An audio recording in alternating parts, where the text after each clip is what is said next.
nandito po tayo ngayon sa GTU Auto Supply ng Paliparan. Yan, wala kasi akong mahanap mga idol ng timing belt ng Honda City natin at meron sila dito. Yan, antayin na lang natin. Yan, shoutout pala kay Ma'am Christine. Peace ba ma'am? Oh, parang si Jama lang oh. Boss Jama, ginagaya na kita. Diyos mio Marimar.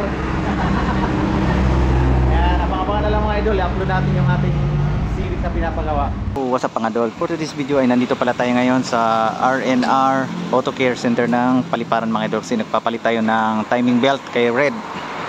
Ayan, at saka camshaft, oil seal, at saka yung sa taas mga idol, pinapalitan na rin natin. Ayan, puntahan natin mga idol kung anong update. At ito. Ayan, si Kuya Edwin yung ating mekaniko mga idol. Ayan, naikabit na yung timing belt natin. Ayan, naikabit na. Shish. Tapos, ayan, binabalik na lang yung mga binabaklas mga idol. Right.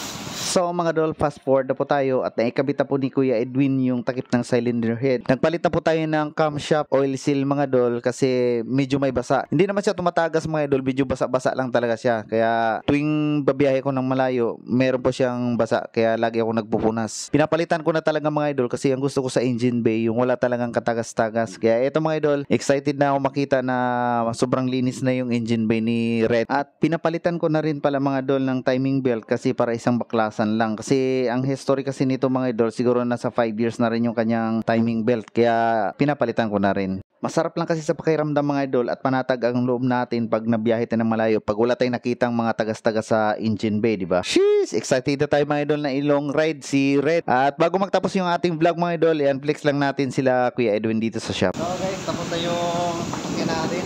Ayan. Si Kuya Edwin ang tumira nito. Yan, ang pangalan mo? R&R. Ha?